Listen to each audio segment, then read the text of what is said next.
con Pedro seguramente la clase pasada, y viene a plantear desde un sentido más demócrata la concepción de un Estado moderno que avance sobre la institucionalidad, ¿sí? Eso es lo fundamental de la generación del 37. Si bien la generación del 37 no va a tener, tiene ese nombre o se considera de esa época por el surgimiento de determinada producción literaria, por la determinada producción de publicaciones y demás cuestiones de los pensadores de esa época, en realidad es fundamental porque sienta las bases de ese sistema institucional que se implementa años después, luego que termina el gobierno de Rosas y empieza Urquiza a plantear toda la institucionalidad del Estado como hoy lo conocemos, ¿sí? Por eso la importancia de la generación del 37. Hay dos máximos expositores, hay muchos más, pero el manual hace referencia a dos expositores de esa generación. Por un lado, Esteban Echeverría, y por el otro lado, Juan Bautista Alberdi. Esteban Echeverría había tenido además la ventaja de haber estudiado en Europa entre 1826 y 1830, por lo cual aún más a flor de piel traía las ideas de estos pensadores europeos, y Alberdi había nacido en 1810 en Tucumán. Por ende, también la producción literaria de Alberdi no solamente fue una de las fundamentales porque sienta lo que se conoce como las bases de Alberdi para lo que luego se consagra como la Constitución, sino que él también empieza a hablar de las diferencias de las sociedades respecto del interior y respecto de lo que en ese momento era el gobierno de Buenos Aires, digamos, las realidades de las diferentes provincias, ¿sí? Empieza su producción literaria a partir del análisis de la sociedad tucumana, ¿sí? Alberdi estudió tanto en Buenos Aires como en Córdoba, no finalizó ninguno de sus estudios superiores,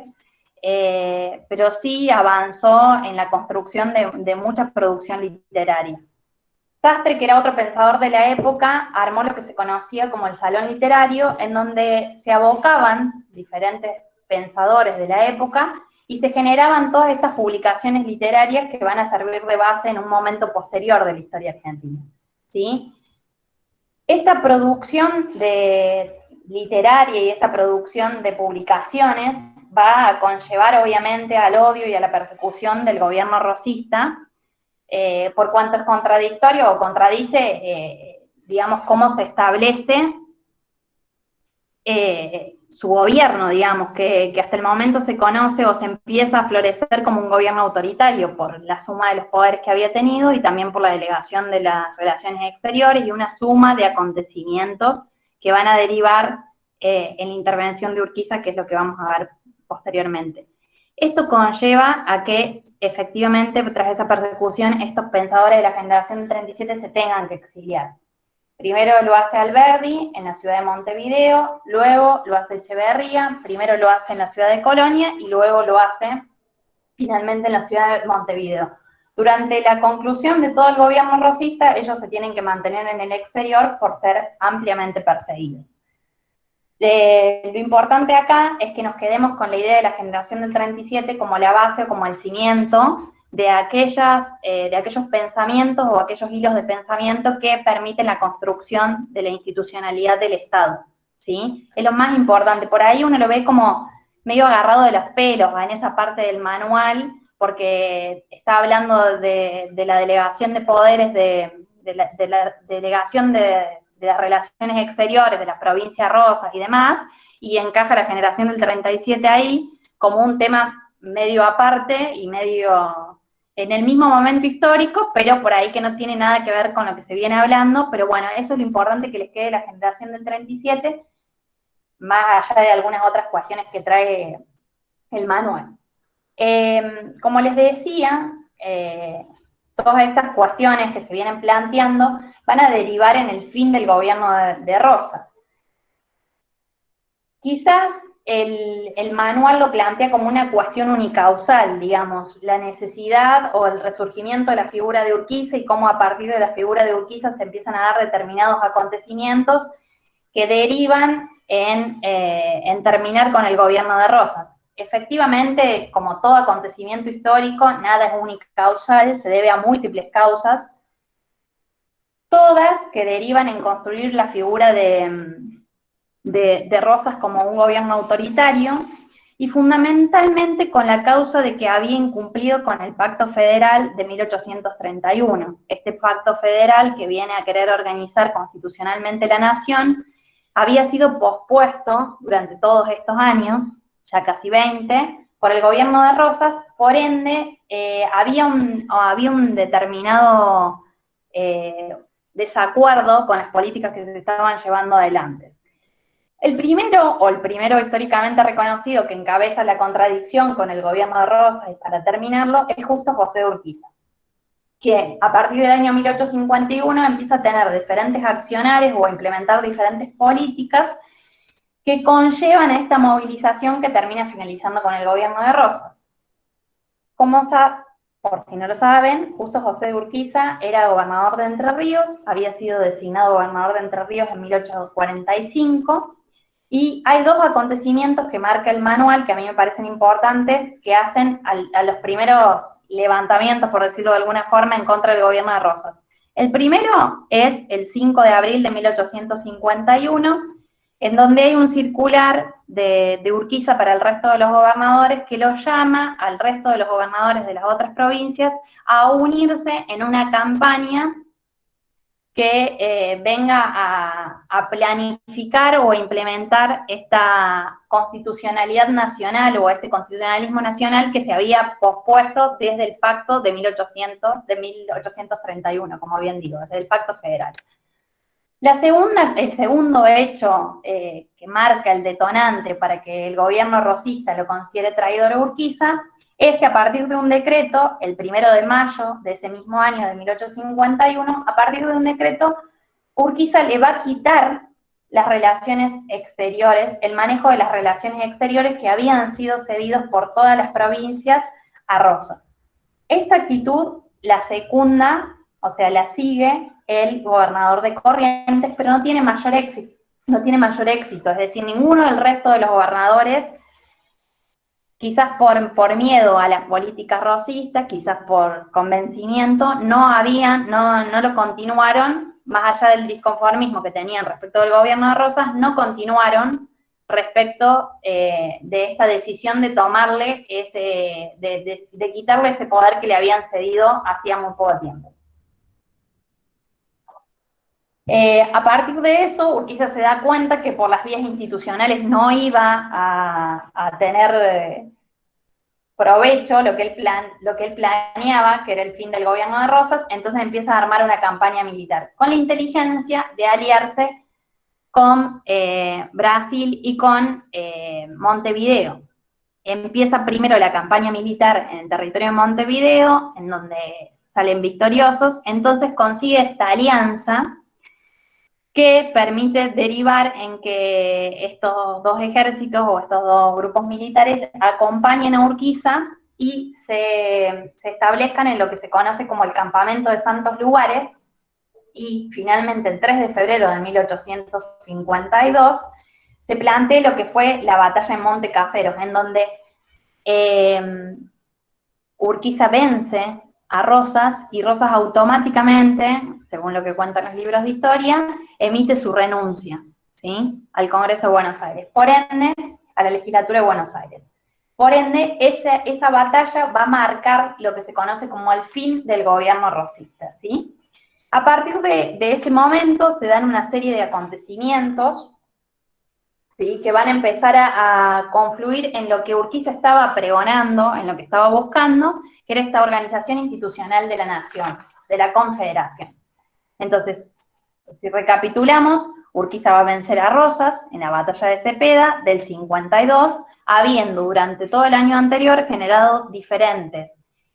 políticas o mensajes respecto del resto de los gobernadores para terminar con el gobierno de Rosas. Finalmente, en febrero del 52, logra terminar con el gobierno de Rosas. Se plantean una serie de cuestiones de apoyo a Urquiza, como por ejemplo el aval de quienes habían sido exiliados durante el gobierno rosista. Esto tiene que ver con estos pensadores en gran medida de la generación del 37, que habían tenido que buscar exilio en otros países, que durante la campaña militar de Urquiza lo acompañaron e incluso generaron avales públicos en diferentes medios y en diferentes diarios de toda la región apoyando la campaña de Urquiza en contra del gobierno de Rosas.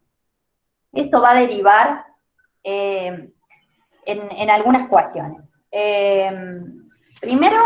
el 6 de abril de 1852 se firma el Protocolo de Palermo. El Protocolo de Palermo va a hacer que Buenos Aires, Entre Ríos, Santa Fe y Corrientes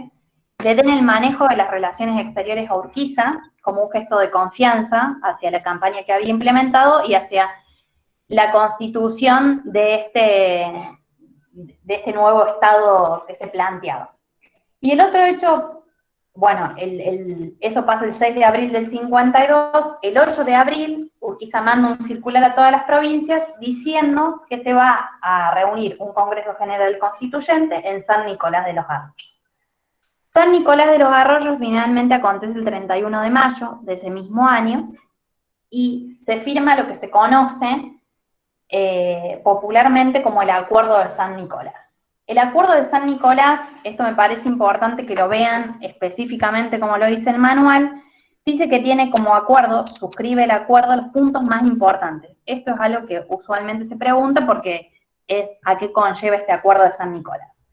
Primero, lo que es la observancia del pacto de 1831, lo que habíamos hablado del pacto federal en todas sus cláusulas. Segundo, a que se reúne un Congreso General Constituyente en la ciudad de Santa Fe, que en primera instancia debía plantearse en agosto de ese mismo año. La abolición de los derechos de tránsito de las mercancías que circulaban de una provincia a otra. Esto significa, para mí, un momento fundamental para el armado de la Confederación, porque va a eliminar las fronteras internas. Ya, si no se cobran impuestos respecto de las provincias, significa hemos logrado en algún punto la unidad en el comercio, lo cual siempre es un punto álgido de discusión en lo que respecta a la unidad. De hecho, es la causal por la cual Buenos Aires en primer momento no suscribe este acuerdo, más allá de otras cuestiones que plantea. Bueno, y la formación de una autoridad de carácter nacional que se va a denominar Director Provisorio de la Confederación Argentina. Acá surge el conflicto con Buenos Aires respecto de esta figura o de este rol que iba a tener este director provisorio, por cuanto Buenos Aires expresa que no está de acuerdo, que es inaceptable la figura de este director provisorio, por cuanto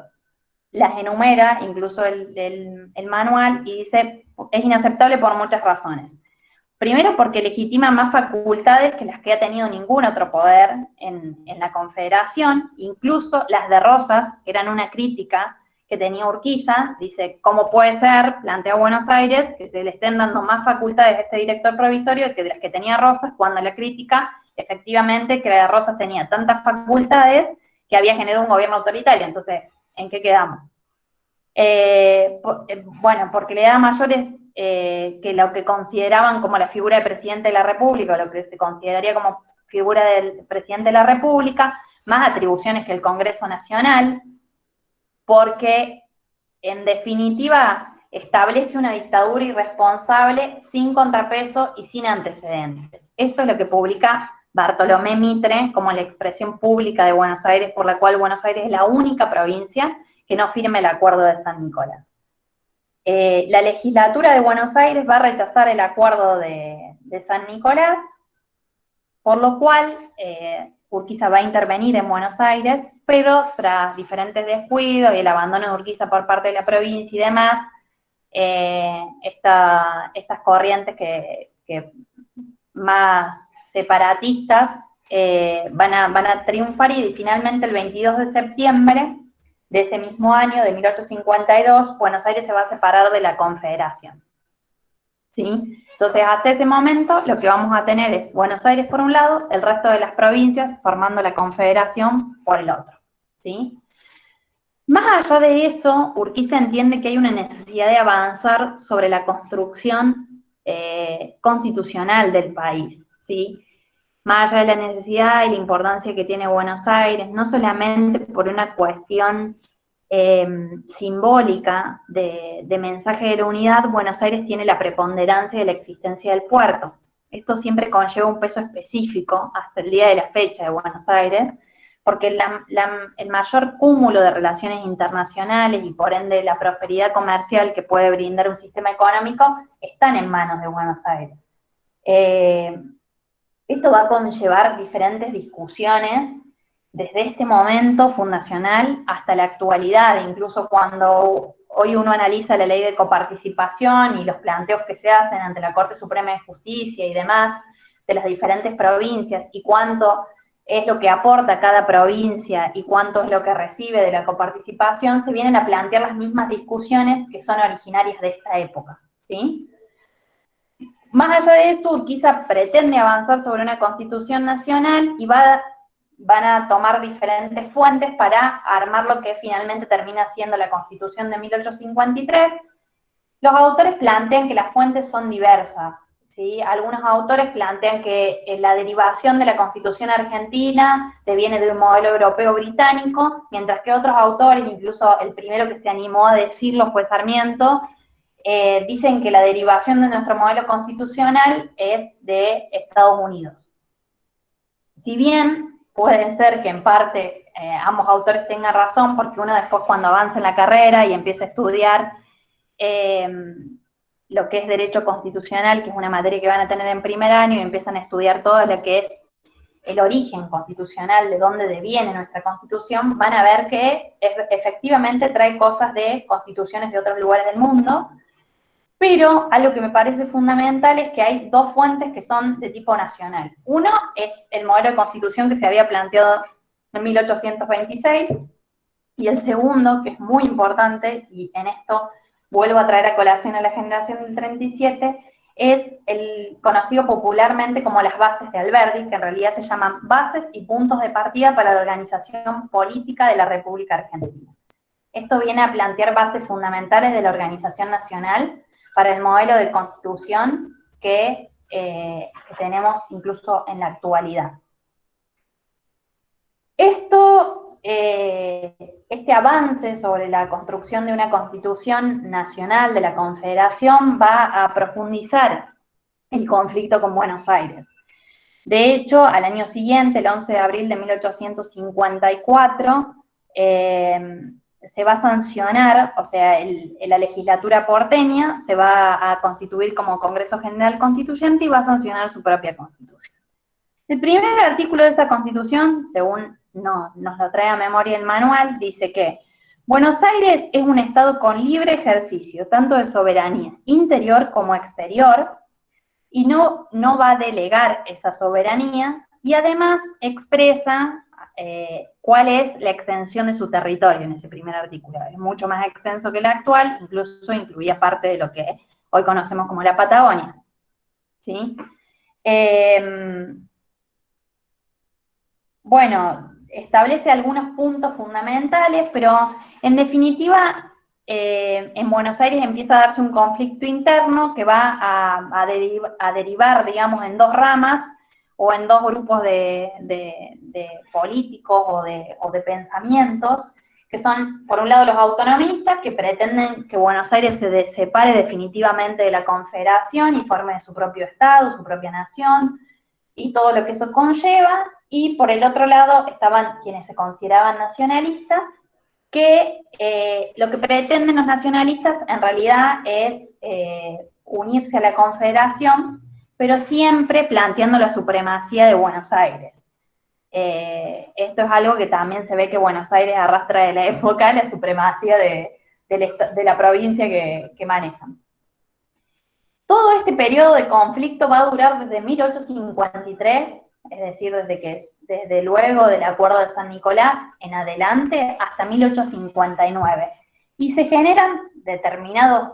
mecanismos que tienen diferentes políticos de la época para tratar de generar la unidad, sobre todo,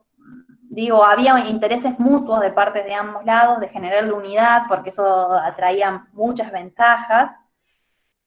pero ninguna de esas opciones fue viable y finalmente termina siendo Urquiza nuevamente protagonista del momento, y también a partir del enfrentamiento de su ejército con los porteños, enfrentándose a Bartolomé Mitre, en lo que se conoce como la Batalla de Cepeda, que se da el 23 de octubre de 1859. Esta batalla, en donde va a resultar ganadora la Confederación, por ende los militares que estaban a cargo de Justo José de Urquiza, va a derivar en lo que un mes más adelante se firma, que es el Pacto de San José de Flores, ¿sí? Este Pacto de San José de Flores viene a plantear, que se firma el 10 de noviembre de 1859, viene a plantear lo que se conoce como la unidad nacional, ¿sí? Y los principales supuestos que plantea es que, bueno, primero, Buenos Aires se va a declarar parte de la Confederación Argentina, ¿sí? Va a tener Buenos Aires, eso se plantea también en el acuerdo, va a tener Buenos Aires la posibilidad de revisar la Constitución que se había dictado en 1853 y plantear las modificaciones que crea necesaria para poder incorporarse y aceptar esta Constitución. Y bueno, y establece algunas otras condiciones que tienen que ver con la imposibilidad de que el territorio de Buenos Aires se divida y demás cuestiones, sí, que finalmente y en gran medida son cedidas para que la unidad prospere. Un complemento al Pacto de San José de Flores se da el 6 de junio de 1860, donde se celebra un nuevo convenio que es complementario a este pacto y que termina marcando finalmente la unidad, ¿sí?, de todo lo que es la Confederación.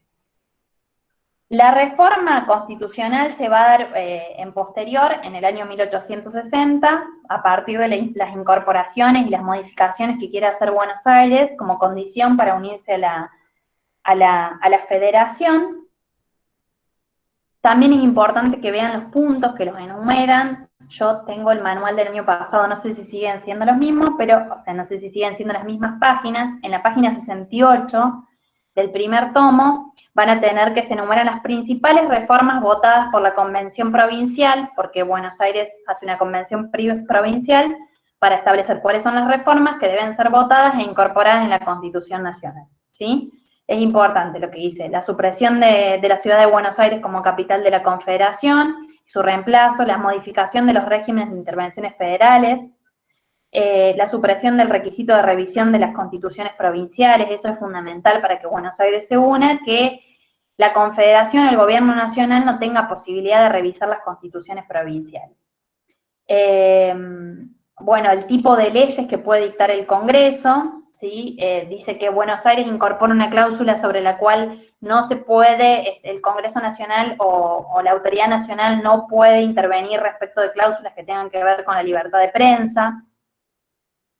La supresión o la suspensión de la potestad que se le daba al Congreso Nacional, a la Corte Suprema de Justicia, de intervenir en aquellos conflictos que surgían en los territorios provinciales, porque le parecía sumamente arbitraria. La prohibición de lo que los jueces federales fueran al mismo tiempo magistrados provinciales. Esto tiene que ver con que no haya superposición de poder entre la provincia y la nación. La prohibición de suprimir las aduanas de cada provincia. Esto fundamentalmente perjudicaba a Buenos Aires porque sus aduanas tenían mayor recaudación que las aduanas de las otras provincias. Bueno, y demás cuestiones que tienen que ver con condiciones que había establecido Buenos Aires para que finalmente se consagre la unidad nacional y efectivamente a partir de 1860 surge la primera Constitución Nacional como hoy la conocemos, ¿sí? Algunas cuestiones importantes que marca la Constitución de 1860 son cuestiones que tienen que ver con la intervención federal, ¿sí?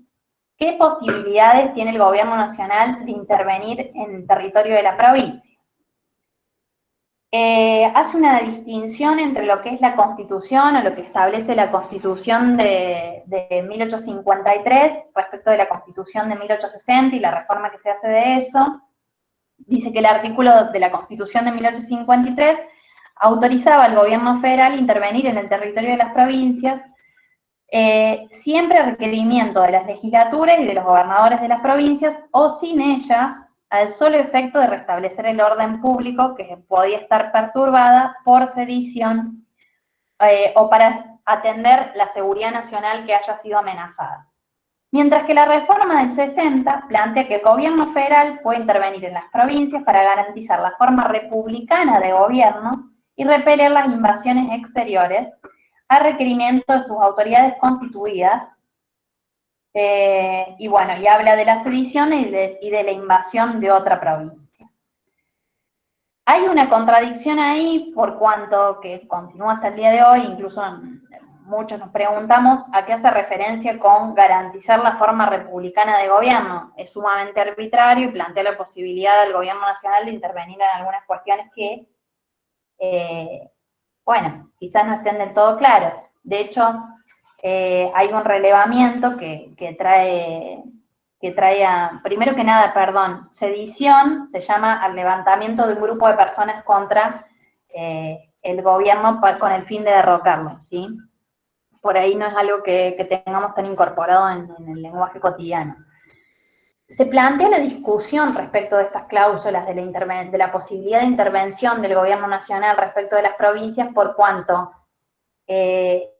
incluso se dan diferentes situaciones en la historia, en el corto plazo, luego de que se plantea la Constitución, de intervención del Estado, donde muchas veces los fines terminaban siendo políticos, es decir, no existía acuerdo entre la provincia y la nación, entonces se profundizaba sobre algún conflicto civil o algún enfrentamiento civil y el Estado nacional encontraba la posibilidad de intervenir y terminar derivando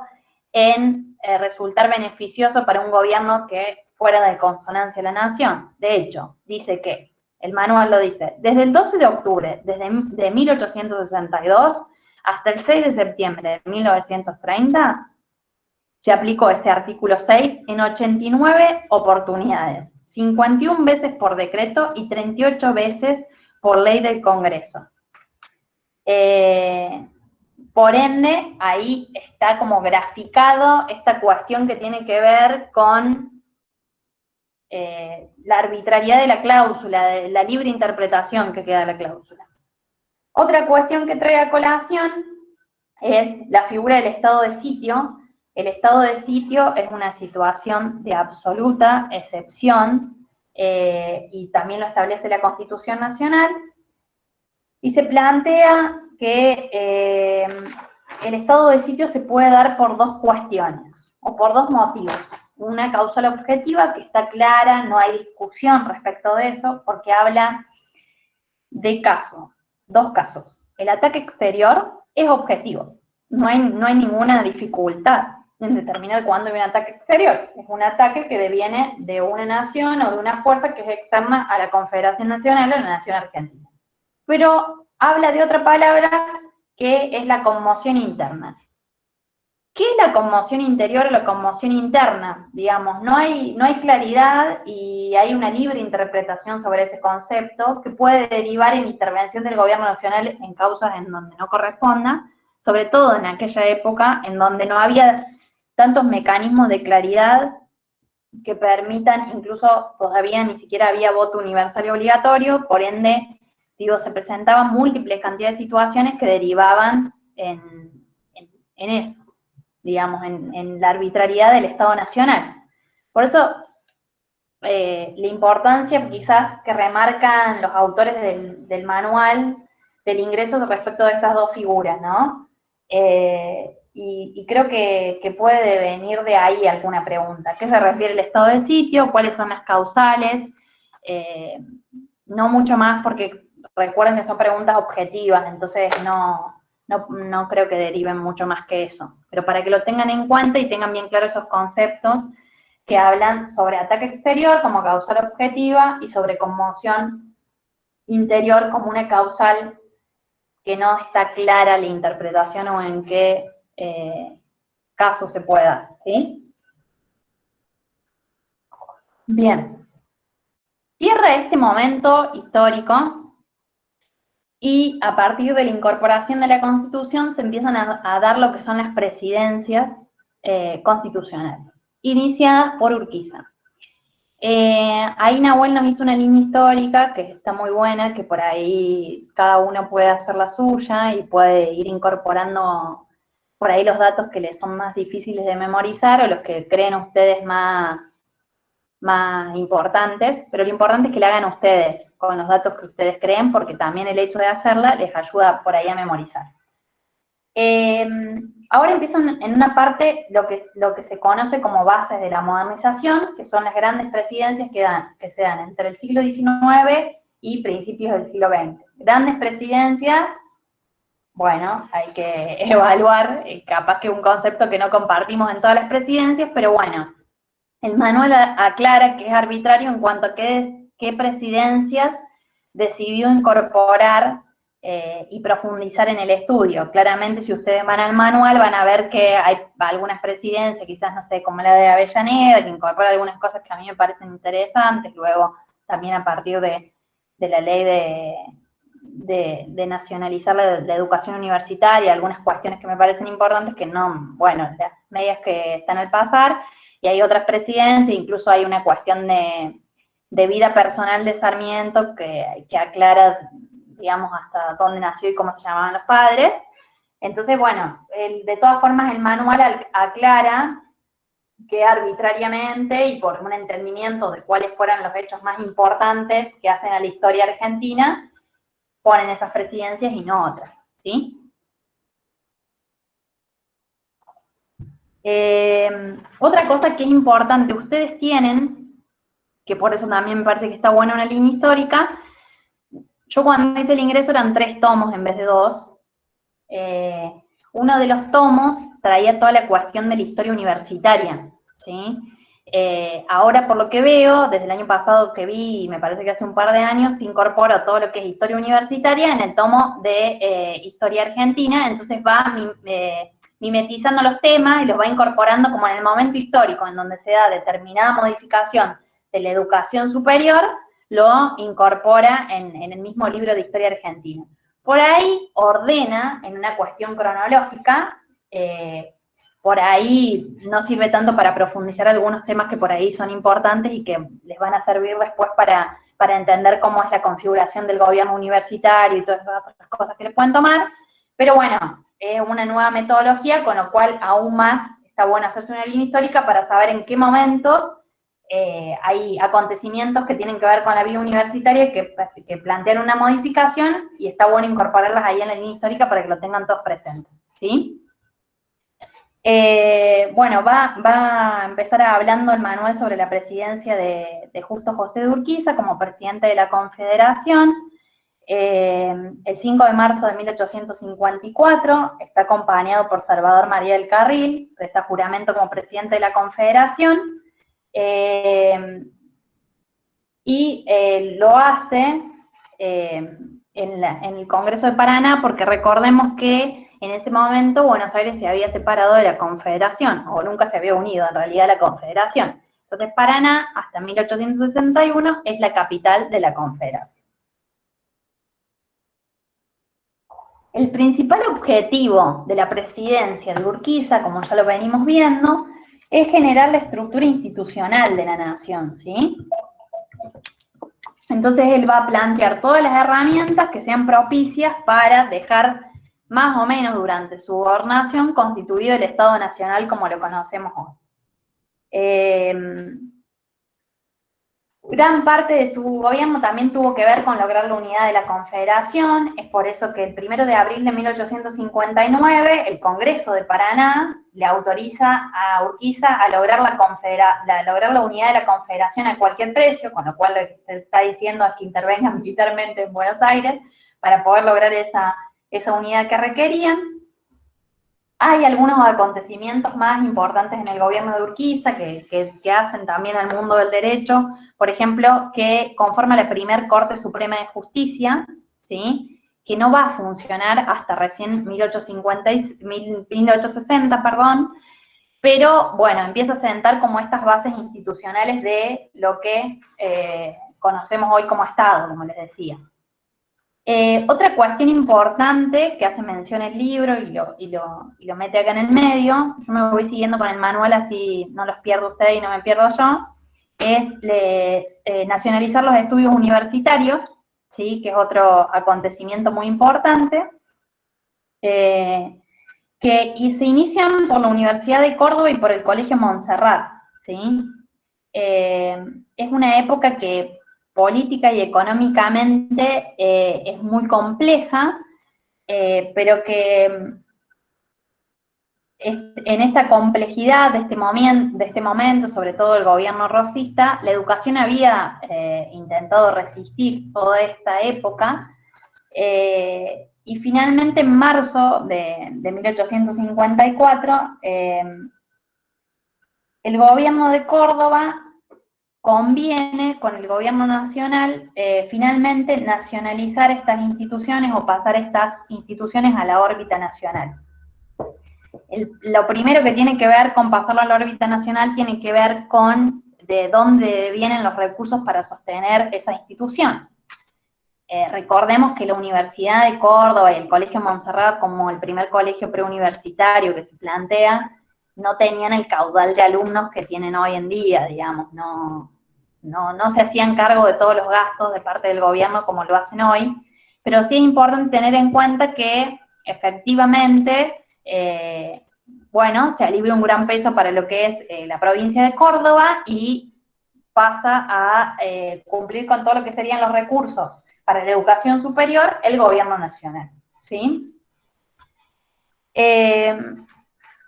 Luego de Urquiza, hay otra persona que para mí también ha generado cuestiones en el mundo del derecho que son de gran importancia, que es Mitre, que asume la presidencia en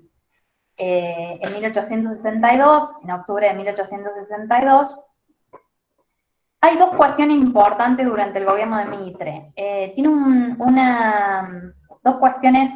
importantes que después también se trasladan al gobierno de Sarmiento. Uno es la guerra con Paraguay, lo cual genera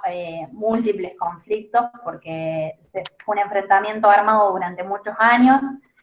que derivó en muchas caídas y también en muchos conflictos que tenían que ver con la región. Otra cuestión tiene que ver con la fiebre amarilla que se plantea durante un periodo que termina derivando con una suma de algo así como 14.000 argentinos o miembros de la Confederación muertos, o sea, fue una ola de una pandemia muy grande que afectó mucho al territorio nacional. Pero más allá de eso, Mitre logra implementar algunas cuestiones que, como decía, para el mundo del derecho eran muy importantes. Primero,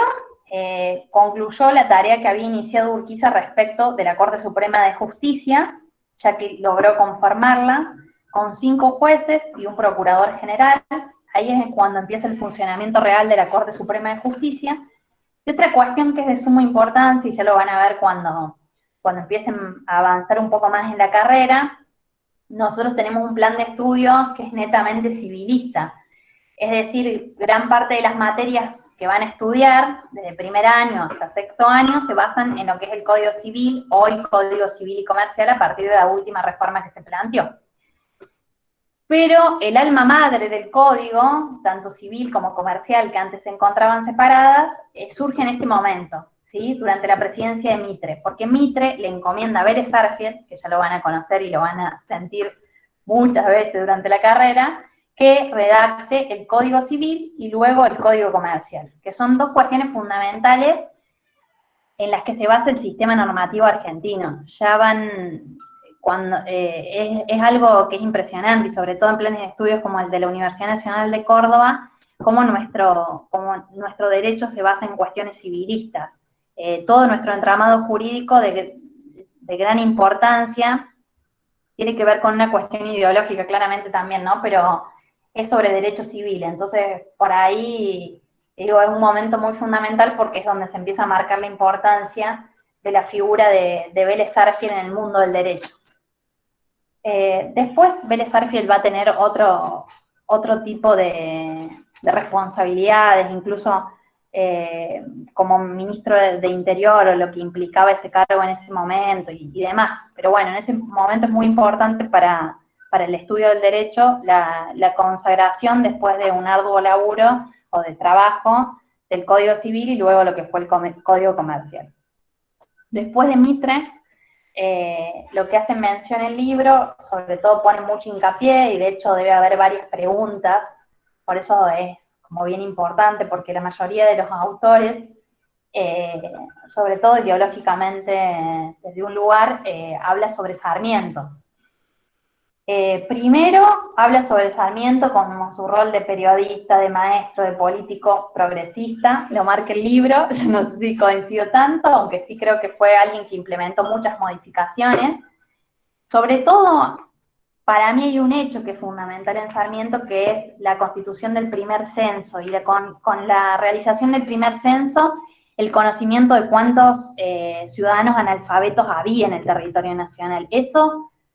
marca, digamos, como un hito muy importante para empezar a avanzar en la educación y en algunas cuestiones fundamentales de necesidades básicas, digamos, de la ciudadanía. Por eso, en eso me parece que fue un gobierno muy trascendental el de Sarmiento. Como decía, bueno, Sarmiento plantea una cuestión que está bueno que lo vean en detalle, de todo lo que fue su vida anterior a la presidencia, iniciando con de dónde son sus orígenes, sabiendo que era de San Juan, también haciendo una referencia a que ideológicamente, bueno, él se sentía representado por el grupo masón, era miembro, algunas otras cuestiones fundamentales que tienen que ver con su formación intelectual e incluso con algunos cargos que ocupó antes de la presidencia, con algunas relaciones internacionales, con el tiempo que vivió en Chile y cómo desarrolló ahí diferentes actividades, sobre todo que tenían que ver con el periodismo,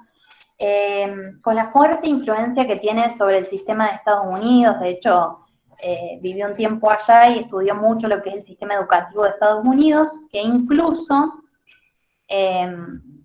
a ver, Sarmiento cuando asume la presidencia renuncia a ser masón porque dice que la Constitución establece que el Estado es católico, entonces el presidente debe cumplir con esa condición religiosa, por decirlo de alguna forma, por una cuestión institucional, ¿sí? Pero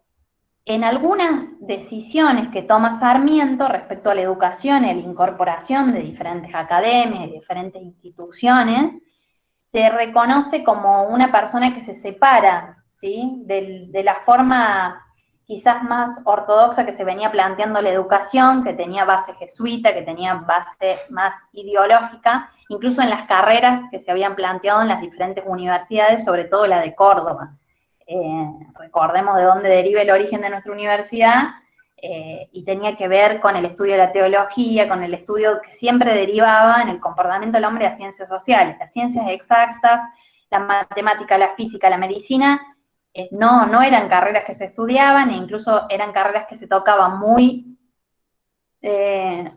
a poco, y que Sarmiento profundizó en eso, ¿sí? Eso para mí es algo que está bueno y que estuvo bueno el gobierno de Sarmiento en ese sentido, de que avanzó y sí fue progresista en implementar la modificación de muchas de las carreras que terminan derivando en soluciones a cuestiones cotidianas, digamos. Bueno, se presentaba como un opositor de Rosas, ¿sí? Se planteó abiertamente como opositor de Rosas. Ahí preguntan si es importante antes de la presidencia. Sí, entiendo yo que es importante por cuanto hay mucho material. Hay presidencias que tienen media carilla y Sarmiento tiene 3 hojas. De ahí derivo que sí es importante. Que pueden llegar a preguntar algunas cuestiones, no sé si tan puntuales, pero sí que tengan más o menos entendimiento de en qué lugares inició su carrera, cómo fue su formación en diferentes universidades, en qué países tuvo diferentes cargos. Todo ese tipo de cosas me parece que sí, que está bueno que lo sepan. En 1864, Sarmiento se va con un cargo diplomático, luego de renunciar a la gobernación, porque también fue gobernador de San Juan, lo cual también es importante, renuncia a la gobernación y se va con un cargo diplomático a Estados Unidos. Y en Estados Unidos empieza, durante 2 años, empieza a tener mucha producción literaria, y también empieza a tener muchos vínculos con determinados académicos y determinados educadores de Estados Unidos, y se empieza a interesar mucho por el sistema educativo de Estados Unidos. De hecho, él es electo presidente mientras volvía de Estados Unidos, y en realidad, si no estoy confundido, bueno, él en el medio viaja a Francia y demás, pero si no estoy confundido él es recibido en Río de Janeiro con el cargo de presidente, con los honores presidenciales, antes de llegar a Argentina. O sea que en el viaje él se entera o es comunicado que había sido electo presidente de la nación. Durante el gobierno de Sarmiento, bueno, se plantean estas cuestiones que tienen que ver mucho con la vida universitaria, que para mí pueden ser muy, muy importantes y les pueden llegar a tomar, que tienen que ver con, bueno, primero, que generó el primer censo nacional, esto que decía que para mí es un hecho histórico fundamental. En ese momento, en 1869, que es cuando él hizo el primer censo, se planteó que había más de 1.800.000 habitantes en el territorio nacional, del cual más del 70% eran analfabetos. Esto trae a la urgencia de Sarmiento de empezar digamos, a implementar un sistema educativo que mejore esas condiciones y que genere más establecimientos donde cada vez más personas tengan acceso, ¿sí? Eso fue el aspecto más destacado del gobierno de Sarmiento. Se dice que establece 800 establecimientos educativos en donde concurren más de 100.000 alumnos, incorpora 75 maestras estadounidenses para incorporar esa forma o esa metodología de enseñanza que tenía Estados Unidos, promulga diferentes leyes que hacen a la cultura nacional, como por ejemplo en 1870 promulga la ley de bibliotecas populares, por las cuales el Estado se va a hacer cargo de estos espacios educativos que empiezan a generar condiciones para que todos los ciudadanos tengan acceso a los libros y por tanto aprendan a leer y escribir, que era algo que le parecía fundamental a Sarmiento para avanzar como sociedad. También habla sobre todos los avances, el manual habla sobre todos los avances que tiene la ciencia, esto que habíamos planteado, la creación del primer Centro Educativo Nacional de Ciencias, que se plantea acá en la Universidad Nacional de Córdoba, bueno, el Observatorio Astronómico, las primeras carreras que se plantean en ciencias que tienen que ver con la física, con la matemática, con la medicina, ¿sí? Todas esas cuestiones que se empiezan a implementar sobre todo primero en Córdoba, es la derivación de todas estas cuestiones que el gobierno de Sarmiento había empezado a separarse de la lógica educativa que traían los jesuitas, que tenía que ver con las ciencias sociales y no tanto con la ciencia, con el estudio de la naturaleza, con el estudio de los astros, con todas estas cuestiones que se empiezan a implementar a partir del gobierno de Sarmiento, ¿sí? Hay algo importante que marca el manual, que a mí me parece que está bueno, que todo lo que, como metodología, todo lo que diga de la carrera de abogacía y de la facultad de Derecho y demás, lo marquen con otro color o lo tengan en cuenta, lo tengan bien marcado porque pueden derivar en preguntas. Plantea que en esos años se plantearon múltiples modificaciones a las cátedras que tienen que ver con la enseñanza del derecho, porque ahí es cuando se empezó a eliminar todas las cuestiones de enseñanza de teología y demás concepciones o cuestiones de ciencias que tienen que ver con la religión y demás, y se empezaron a incorporar más los estudios de los códigos y demás que habían derivado de la creación de Vélez Arfield y demás. Ese también es un momento fundamental que empieza a marcar una tendencia a lo que hoy se estudia en la Facultad de Derecho.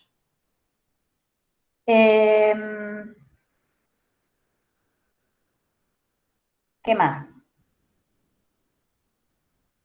A partir de ese momento, el manual empieza a hablar de lo que se conoce como renovación presidencial. Arranca hablando de Avellaneda y de lo que fue la crisis económica de 1873. Luego de lo que plantea o se consagra como generación de 1880. Hay preguntas sobre la campaña del desierto. Sí, es algo importante, pero que en esta parte del libro no hace demasiada mención, ¿sí? Entiendo que en alguna parte aparte, antes o posterior, está Sí, Perdón que me meta, Tillo, esto iba a decir. Hay preguntas que quizás las pues, se responden en el último texto que habla sobre modelo económico y modelos sociales y hace un repaso de las medidas económicas sociales de todos estos gobiernos de que va del 1830 a 1930 más o menos. Claro, todas estas cuestiones, por ejemplo, la campaña del desierto es transversal a diferentes presidencias y no va con este tema. Entonces, por ahí el manual no es tan como nosotros estamos acostumbrados a la historia, que lo cuente como un cuento, sino que va marcando como diferentes hitos y va reacomodando. Entonces, la campaña del desierto está en un lugar aparte, hablando específicamente de eso, de qué medidas se tomaron y qué cuestiones se llevaron adelante en lo que fue la campaña del desierto. Con la presidencia de Nicolás Avellaneda, como les decía, que inició en 1874, recordemos que Nicolás Avellaneda inició sus estudios de Derecho en Córdoba, pero los terminó en Buenos Aires. Es un gobierno que se planteó por diferentes corrientes que pretendieron desestabilizar el gobierno, ¿sí? En este momento surgen diferentes corrientes que generaron conflictos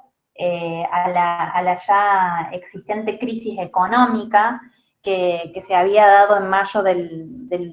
73 por el estallido de la crisis económica de Viena, que deriva en las bolsas, además bolsas de comercio europeo, y que terminan derivando en todos los países que tienen acuerdos comerciales con Europa, entre ellos Argentina. Si bien no afectó de forma directa a la economía nacional, sí generó determinados revuelos que tenían que ver también con que esa crisis económica determina o deriva en determinadas. Siempre cuando en la historia se marca una crisis económica, que después la van a ver también con lo que fue en 1930, la crisis económica de Estados Unidos, incluso con la crisis de la hipoteca que es reciente también en Estados Unidos, todas esas crisis en realidad no solamente marcan una cuestión de crisis económica, sino que vienen la crisis viene a plantear la discusión de un modelo económico y social que está supuesto. Entonces, la discusión o el planteamiento de la crisis va a conllevar a discutir qué modelo social se está planteando en ese momento. Eso va a generar revuelo y va a generar conflictos, sobre todo ideológicos, en esa época ya un poco más civilizados. Recordemos que ya el Estado Nacional está un poco más organizado, entonces no todo deriva en confrontación armada, pero sí se van a plantear diferentes movimientos o enfrentamientos de los cuales van a derivar algunas cuestiones interesantes, como por ejemplo, la existencia de diferentes partidos, empiezan a consagrarse bajo la idea de partidos, el Partido Republicano, y el Partido Republicano, por un lado, como opositor del oficialismo, o sea, como opositor de Avellaneda, por el otro lado va a surgir el PAN, que es el Partido Autonomista Nacional, que representa los intereses oficialistas de ese momento. Entonces, en síntesis, en realidad, Avellaneda estuvo más que nada intentando contener la situación mundial que derivaba en determinados conflictos en el Estado Nacional en esa época, ¿sí? Por ahí habría mucho más para hablar de la presidencia de Avellaneda, pero bueno, el manual está bastante escueto, entonces me parece que lo más importante es que tengan en cuenta esas cuestiones como en qué deriva esa presidencia o qué momento internacional se está viviendo, qué es lo que más demarca con esta crisis económica de 1873 y demás, y no tanto en otras medidas que por ahí pueden estar buenas, como la implementación de una unidad monetaria única, unificada para todo el país, y algunas otras medidas que tomó Avellaneda, pero bueno, serán cuestión de otro momento. También se menciona lo que es la generación de 1880. Esta generación en realidad, a ver, como la generación del 37 viene a plantear determinado modelo teórico que viene a generar modificaciones en el concepto de sociedad, como ya lo decíamos con Echeverría y Alberdi, y que se los engloba en realidad en una forma, en un todo, con el concepto de generación, un poco lo mismo viene a pasar con la generación de 1880. En realidad empieza a plantearse las ideas que tienen que ver con el positivismo, una discusión que tiene que ver más filosóficamente con la concepción de la humanidad, qué rol cumple el ser humano en la sociedad, y estas cuestiones del positivismo que empiezan a irrumpir en Argentina, más llegadas a 1870, y que plantean que esta generación de que se consideran dentro de la generación del 80, de estos políticos y pensadores, en realidad lo que vienen a generar es querer consagrar un Estado moderno, un Estado de avance, ¿sí? Un Estado pujante, que Argentina se transforme en lo que posteriormente deriva en una de las naciones más fuertes surgidas en función de un montón de causas, y porque va a ser una de las primeras de la región en institucionalmente consagrarse a partir de estos gobiernos que tienen que ver con la instauración de una constitución única para toda la confederación y demás. Entonces, Sarmiento y un par más de gobernantes, pero sobre todo Sarmiento, empieza a implementar modelos o medidas o ideas que surgen de estados que él cree de avanzada, como Europa, Estados Unidos, a partir de diferentes concepciones filosóficas que tienen que ver con esta idea del positivismo, ¿sí? Es un poco más profundo y complejo, pero está bueno entender esto, que las generaciones vienen a derivar o a querer englobar determinadas formas de cambios sociales. ¿Qué más? Después de Sarmiento, va a saltar directamente a lo que fue el gobierno de Roca, o la primera presidencia. En realidad, recuerden que Roca tuvo 2 presidencias. La primera presidencia desde 1880 hasta 1886. Cuando hablaban de la campaña del desierto, bueno, en realidad Roca nunca hace un disimulo sobre su concepción ideológica respecto de la raza blanca, digamos, de la preponderancia de la raza blanca. Incluso cuando asume, hay un párrafo muy fuerte que él lee ante el Congreso cuando asume y dice: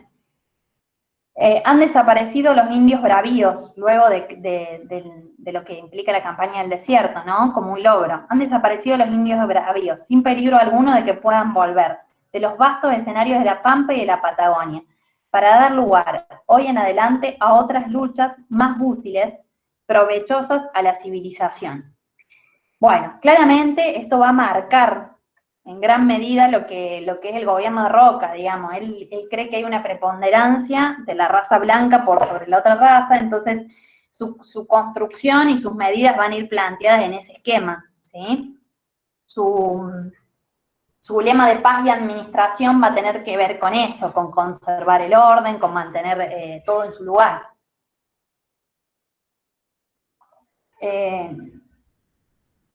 Ideológicamente va a plantear que su gobierno esté planteado para ese modelo ideológico elitista, con todo lo que ello conlleva, ¿no? Va a plantear, bueno, algunas cuestiones que me parecen importantes es que durante su gobierno se da la primera ley de registro civil de las personas, la ley orgánica de tribunales, la de los territorios nacionales, dice que incorpora nuevas regiones, es algo discutible, pero la historia argentina plantea como que él incorpora, o que en ese momento se da la formación de diferentes regiones que antes se tomaban como parte de Buenos Aires, o que eran todas partes de una zona, incluso que tenían que ver con otras naciones, como pueden ser Misiones, Chaco, como Formosa, y después como todo lo que deriva del sur, o que termina siendo la Patagonia, que es La Pampa, Neuquén, Chubut, Santa Cruz y Tierra del Fuego, ¿sí? Otro hecho importante que mete el libro en este momento tiene que ver con lo que acontece durante su presidencia, que es en 1883, que finalmente deriva en la sanción 2 años después, el 25 de junio del 85, que es la ley de las universidades nacionales, que se conoce como ley Avellaneda,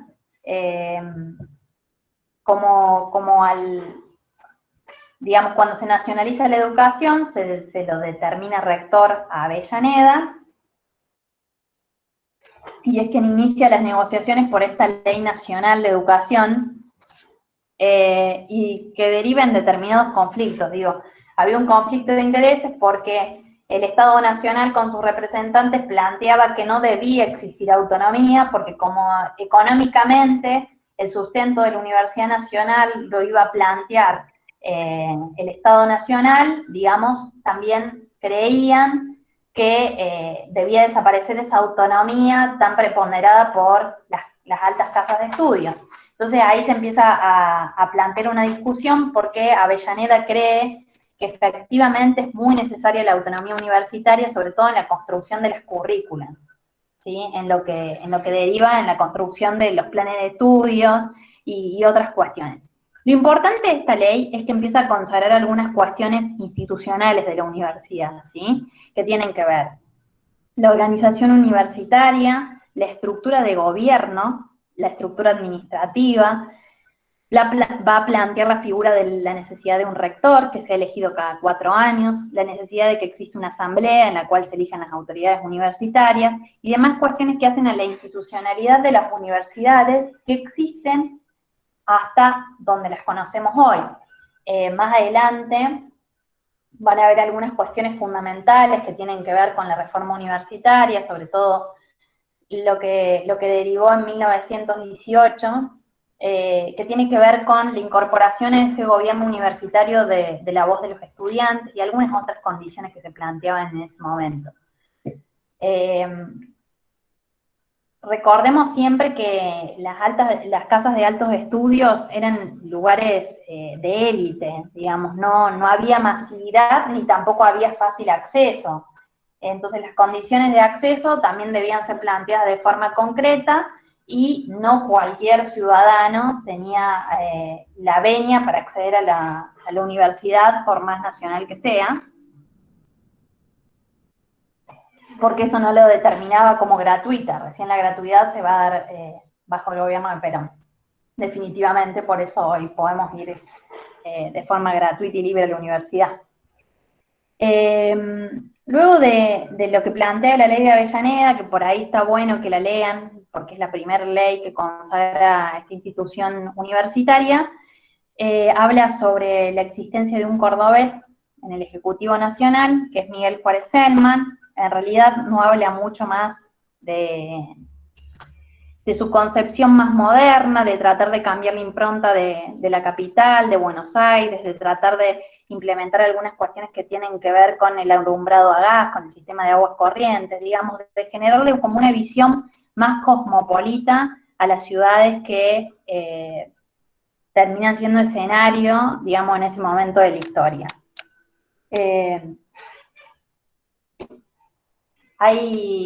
Recordemos también que Juárez Selman es cuñado de Roca, entonces de ahí también deriva la posibilidad de acceder, y había sido gobernador de Córdoba hasta hacía muy poquito, entonces también tenía posibilidad, digamos, de acceso a ese cargo ejecutivo nacional. Durante la gobernación de Córdoba no fue tan bien visto,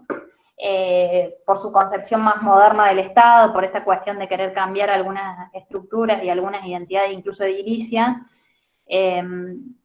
Y recordemos que el origen de Córdoba tiene que ver con un estilo más bien conservador, con la implementación de los jesuitas, con la implementación de la preponderancia de la iglesia. Entonces, estos personajes que intentan cambiar algunas de esas estructuras tampoco son del todo bien vistos por la sociedad cordobesa, que desde sus inicios se muestra como una sociedad conservadora.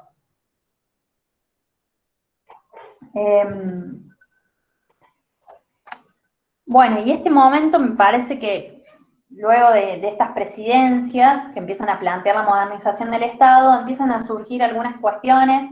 que para mí tienen como causal fundamental, bueno, primeramente que obviamente hace 100 años que estamos en Argentina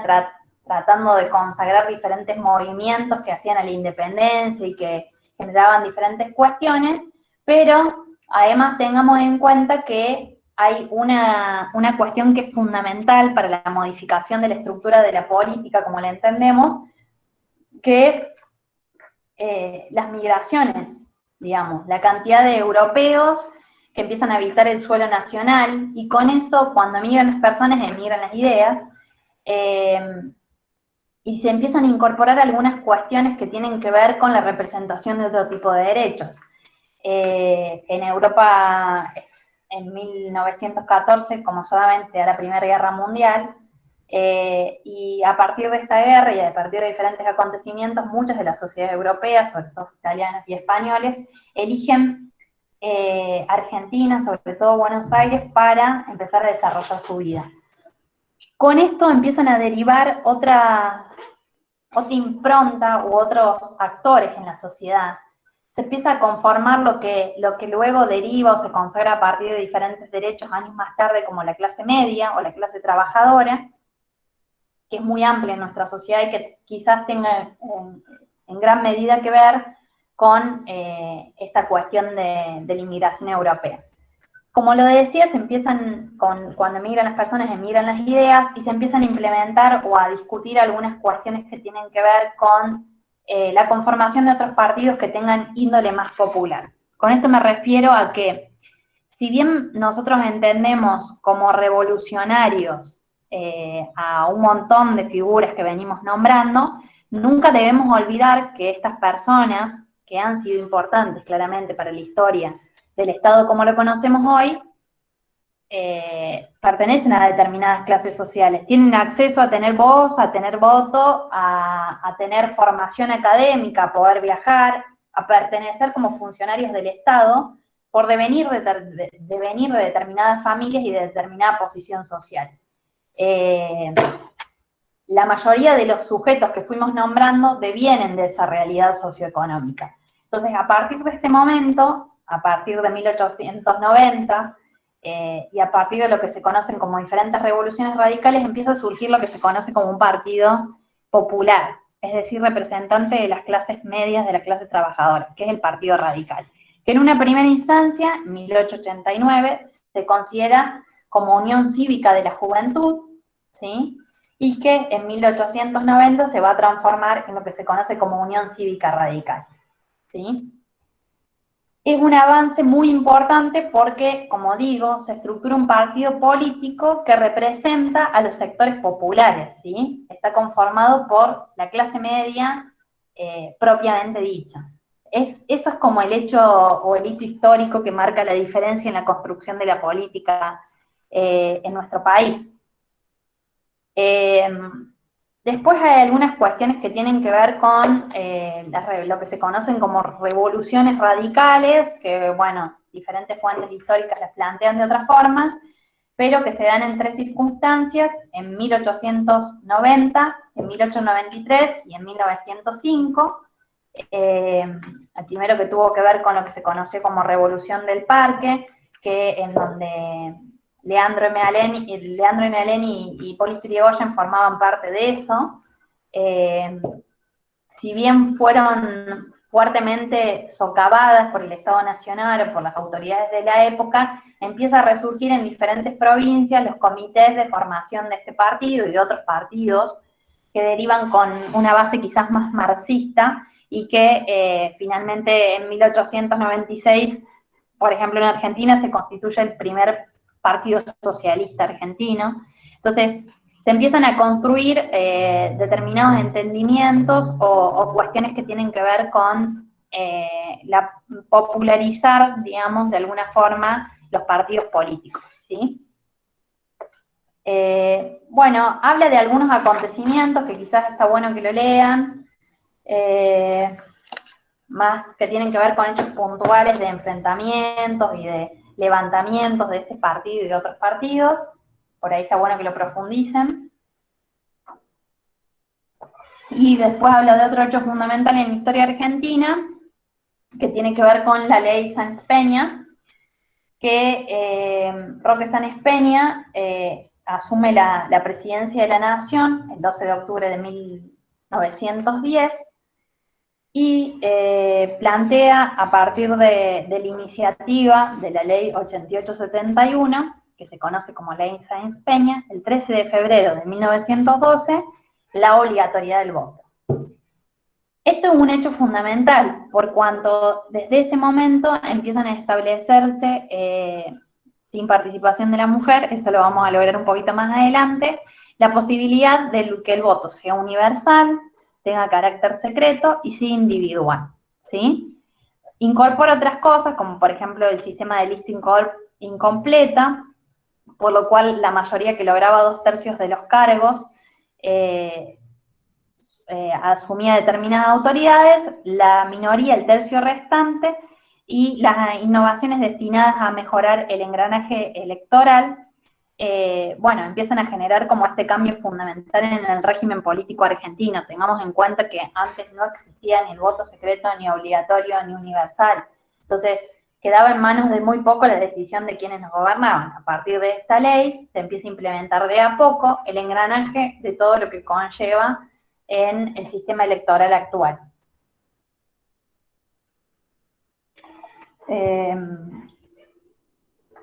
¿Qué más? Bueno, en este mismo momento,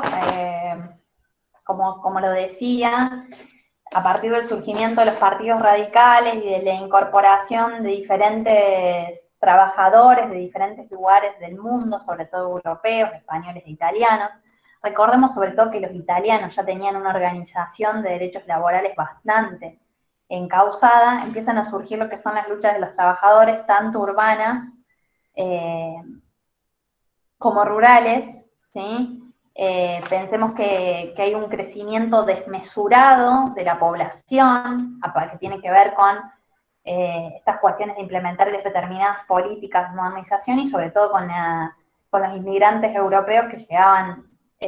a rolete, por decirlo de alguna forma, entonces empieza a aumentar numerosamente la población, esto genera, se empiezan a empoderar los centros urbanos, entonces se empiezan a dar determinadas circunstancias que también hacen propicio la generación de algunas condiciones para empezar a industrializar algunas cuestiones y también de empezar a, digamos, por un lado se generan algunas políticas que tienen que ver con industrializar, que empiezan a ser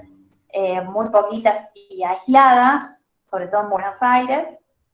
pero se empieza a consagrar lo que hasta la actualidad tenemos, que intentó modificarse en algunos momentos de la historia, ya lo van a ver más adelante, que es nuestro modelo agroexportador, ¿sí? En este momento de la historia empieza Argentina a exportar toda la materia prima que en Europa hacía falta por cuanto estaban en guerra, sobre todo lo que tiene que ver con alimentación. Empieza como ese momento de preponderancia, lo cual conlleva a que las jornadas laborales se extiendan más, a que cada vez se respeten menos los derechos de los trabajadores y demás cuestiones que se planteaban por parte de los dueños de los campos, de los dueños de las empresas, pero como dije antes, con la incorporación de los europeos, lo que se logra es empezar a incorporar algunos derechos laborales a partir de diferentes hechos históricos, como la conformación de algunas federaciones de trabajo, la construcción de algunos momentos históricos como la celebración del 1 de mayo y algunas otras cuestiones que enumera el manual y que en realidad se quedan cortas porque son muchos más, que hacen a que se empiecen a generar determinadas luchas junto con el advenimiento del radicalismo y que se empiezan a consagrar algunos derechos en el ámbito de lo laboral, del trabajo, ¿sí? Es un momento fundamental de florecimiento de derechos laborales.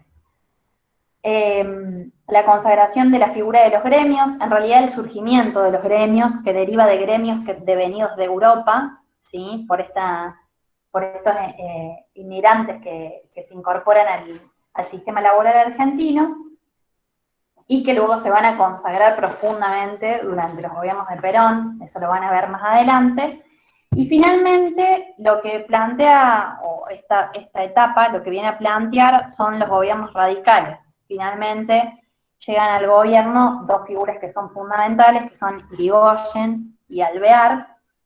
La presidencia de Irigoyen, que empieza en 1916, se encuentra en realidad muy marcada y muy desgastada por el conflicto internacional y por la presión constante que siente Irigoyen de tomar posición en el conflicto internacional, en la Primera Guerra Mundial. Recordemos que en 1914 inicia esta Primera Guerra Mundial y Irigoyen asume la presidencia en 1916, por ende, digo, mucha parte, o gran parte de su presidencia está marcada por este conflicto internacional, que en primera instancia, y se sostuvo a lo largo de su gobierno, Irigoyen propuso y sostuvo mantener una posición neutral respecto al conflicto que se había dado, porque entendía que los intereses no correspondían con una nación en surgimiento como era la nación argentina, ¿sí? La segunda presidencia radical es la presidencia de Alvear, que va a asumir el 12 de octubre de 1922. Tiene el visto bueno de los radicales porque se considera que era un hombre que devenía de la ideología de Irigoyen. Y bueno, finalmente su presidencia se marca por algunas otras cuestiones que tienen que ver con el avance de cuestiones industriales, también que son bastante preponderantes en esa época. Incluso antes y durante el gobierno de Irigoyen se empiezan a implementar las primeras, las grandes extensiones de vías férreas, ¿sí? que es un hecho muy importante que hasta el día de hoy marca el modelo económico que tenemos. Se plantearon muchos kilómetros y también se empiezan a concentrar algunas fábricas. Se cree que se crearon más de 60.000 fábricas durante la presidencia de Alvear. Entonces, bueno, era un modelo que venía a tratar de implementar de alguna forma la modernización del Estado y la modificación de la política económica, avanzando más allá de la emisión de materias primas con algunas cuestiones de construcción de industriales. Entonces, son dos presidencias que marcan un avance importante más allá del contexto internacional que es desfavorable. Hasta acá, donde dejamos, la clase que viene ya empiezan a hablar sobre otras cuestiones. No sé si han quedado muchas dudas, si tienen preguntas sobre otras cuestiones.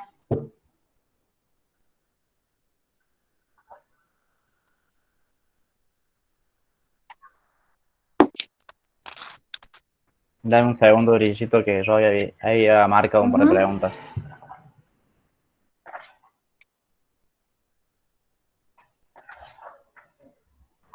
Bien, en un momento habían pedido que si podías hacer un repaso rápido de las corrientes de la generación de los 80. No le había quedado claro a algunos. Vamos para allá.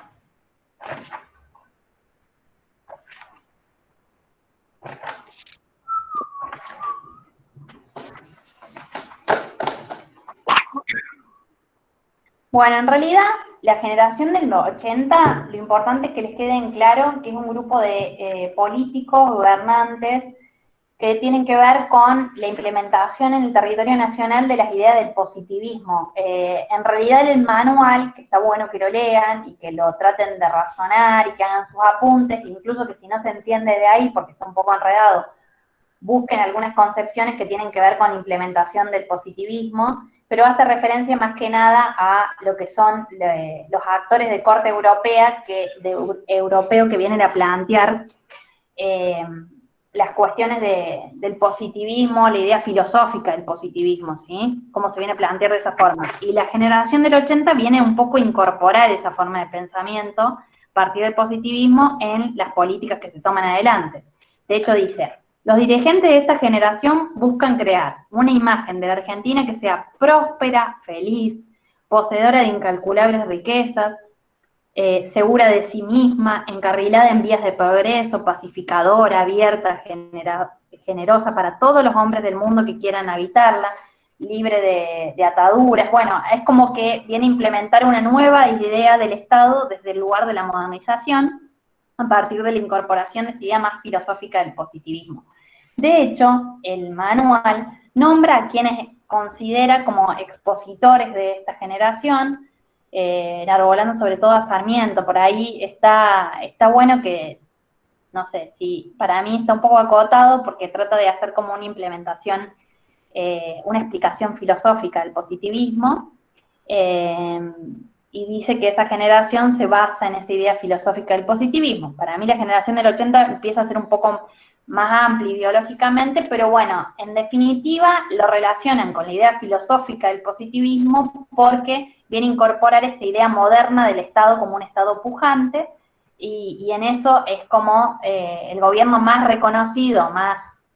planteado es el de Sarmiento, digamos, por esta ideología pujante, modernizadora, de implementar una educación para todos, de generar algunos mecanismos que se habían planteado en otros países, como la incorporación de nuevas carreras que tienen que ver más con las ciencias exactas, ¿sí? Como matemática, física, todo ese tipo de cuestiones que se empiezan a estudiar en esa época,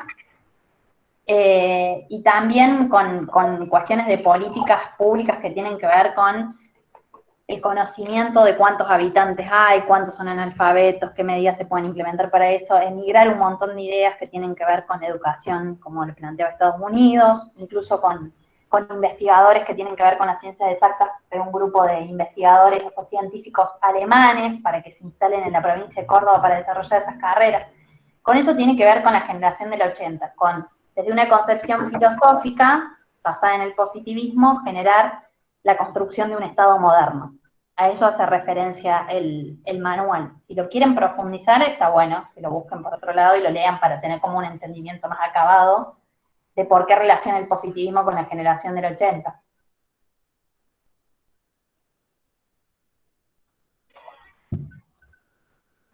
Clarísimo, Mauricio. Juli, ¿querés volver a la siguiente duda?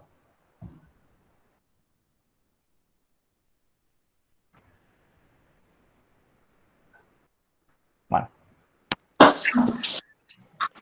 ¿Cuál es? Ah, el Juli, ¿la lee? Lee la luz, mi lee la voz. Ahí hay una duda que dice cuáles eran las fuentes constitucionales. Las fuentes constitucionales, lo que marca el libro o lo que marca el manual, dice que hay una diferencia que algunos autores marcan, que las fuentes constitucionales son de base europea, sobre todo la Constitución británica. Otros autores, el primero que se anima a decirlo es Sarmiento, dice que nuestra Constitución tiene base en la Constitución de Estados Unidos, ¿sí? Esos son como las fuentes internacionales de la Constitución que se discuten. En realidad no está explicado o expresado muy álgidamente, pero en base son las dos fuentes internacionales que se discuten o que se creen que pueden haberse aplicado para armar la Constitución Nacional. Las fuentes nacionales van a ser la Constitución de 1826, que seguramente Pedro ha mencionado algo de eso, antes de lo que fue la consagración del Pacto Federal de 1831, en todo un proceso anterior, que empieza a consagrar la idea de una Constitución Nacional. Y lo que es fundamental también para la construcción de la Constitución es un texto que se denomina popularmente las bases de Alberdi. Recordemos que Alberdi, cuando arranqué la clase, hablé de que Alberdi era uno de los miembros fundamentales de la generación del 37, ¿sí? Empieza a plantear la idea de la democracia, en realidad la idea de una construcción de un Estado demócrata, ¿sí? Y